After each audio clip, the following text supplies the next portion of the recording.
kids, comics. Silver-haired Bronze Age babe here, yakking about her comic book collection, and today I feel it's important that I go through every page of this story in Lois Lane number 110.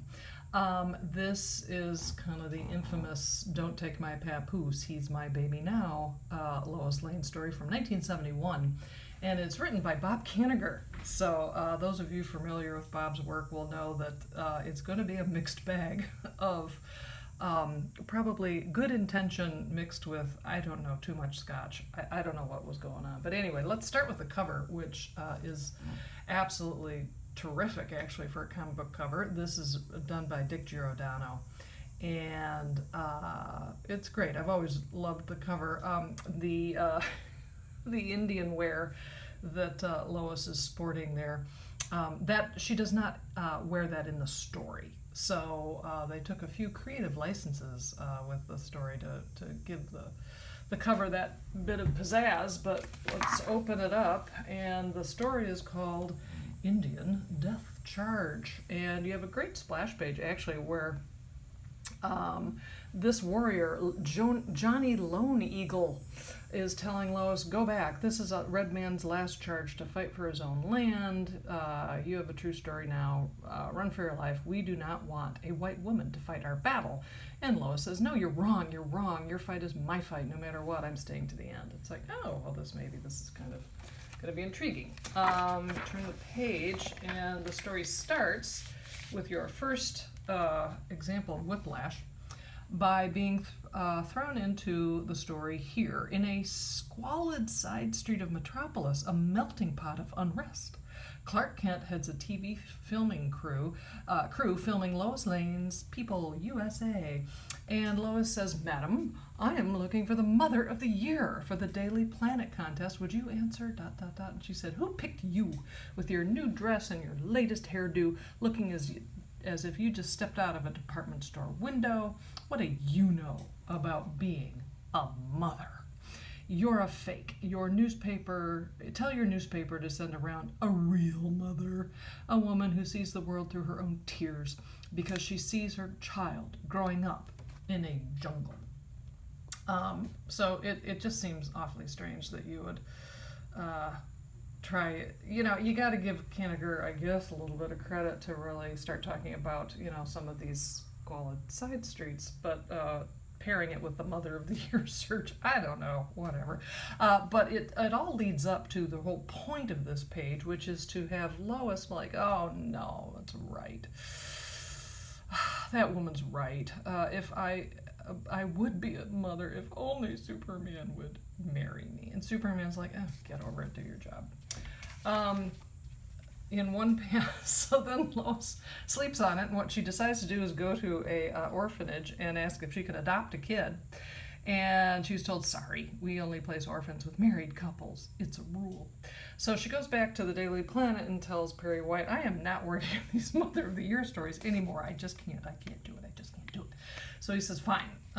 Head off to Santa Fe, New Mexico with Clark Kent where he's filming another episode for People USA, or whatever the heck this thing is. There's going to be a Pueblo Indian rain dance that is going to be held, and we're going to film it, and it's going to be so great. So they get out to the sweltering desert, and there's a tour bus.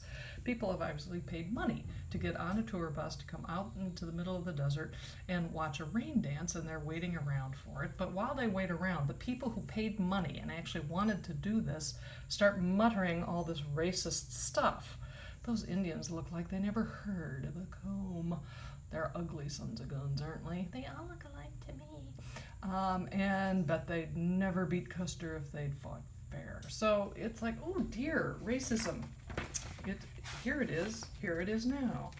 And then finally we meet Johnny Lone Eagle, and he basically says to the masses, there's not going to be a rain dance. We are not your show ponies. I know you want your money back, but go to the promoter. We never agreed to this, and we're not going to do it.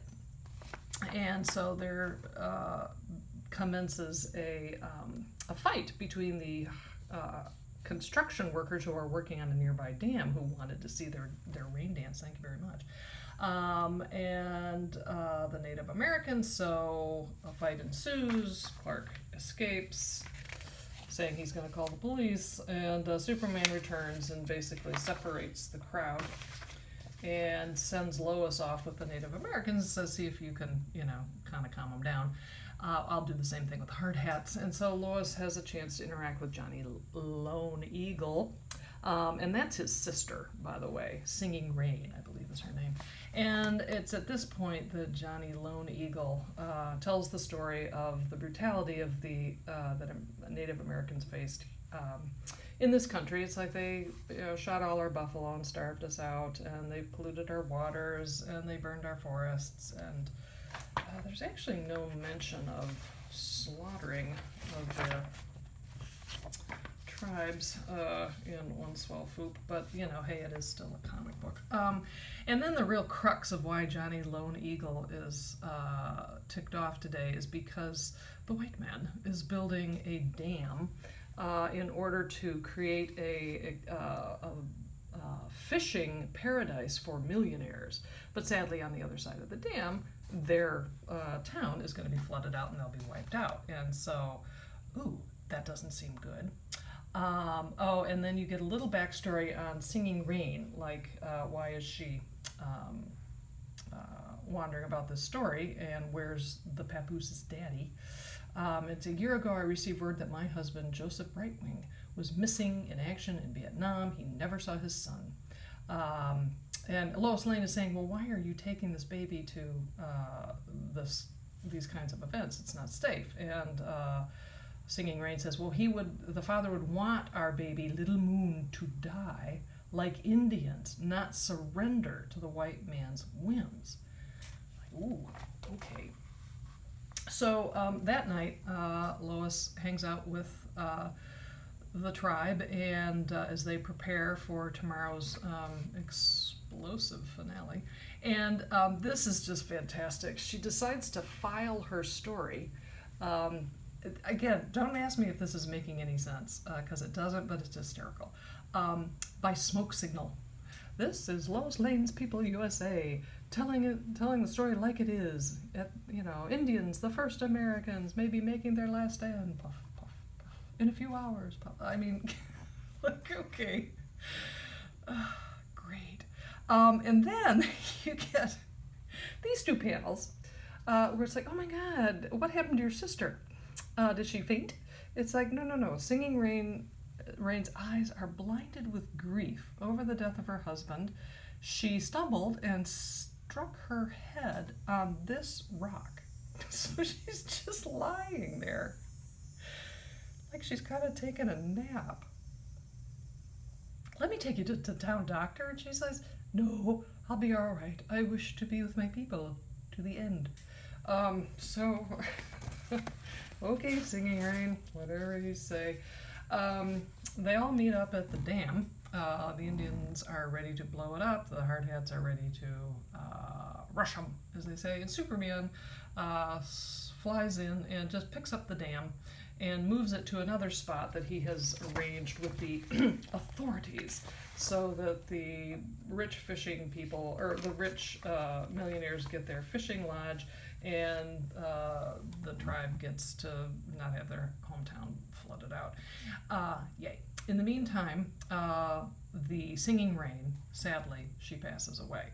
But her dying wish is that that Lois take care of Little Moon. Do you care enough to promise a dying red woman to be mother to her Indian baby as if he were your own flesh? And she says yes. And this makes no sense to me. There's nothing, that little Singing Rain has the interaction with Lois that says, oh yeah, although she may be have some foresight there, because if the mom really wanted the baby to grow up understanding the pain that being with white people will inflict upon him, this story does it, because, okay, Lois Lane takes the baby home. Look, I've got a baby now. I've got a papoose. And she takes a leave from work and she learns how to bathe and feed and comfort the little tyke. And oh, it's so great. But then word gets out that Lois Lane has a papoose. And a riot or a protest at her apartment ensues. And so Lois is like, you know what, this is nuts. For his safety, I'm going to have to take him back to the tribe. She's on her way to do that, and she, sadly, an army truck skids out of control and forces her car into the river, and Lois, with her last dying breath, gets the baby out and shoves him towards the surface of the water. Meantime, someone has dove into the river and also is going to save Lois Lane. Hooray! And guess who that is? Why, that would be Little Moon's father, Joseph Brightwing. I escaped from a VC prisoner of war camp. I'm here. I'll take the kid. So fantastic. It's great, and it all works out to the point that if you go back to, again, another whiplash moment here, go back to the beginning where Lois Lane was feeling crappy because she has no merit, no reason to actually be writing about Mother of the Year.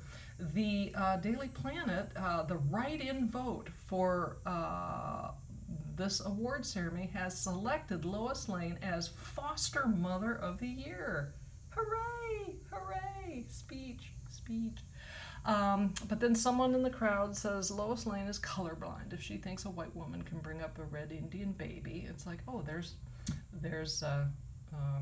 racism there too. But Lois Lane explains it all to you and says, it's you who are blind. My heart and Little Moon's are the same color. So there it is. There's the Indian death charge story.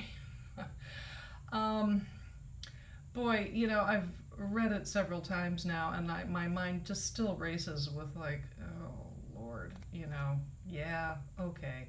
Basically, the story is very similar kind of in structure to the I Am Curious Black, where the gist of it is that Lois Lane doesn't learn anything about anything, but she's going to be the one to teach others about how to be a good person, I guess. I don't know.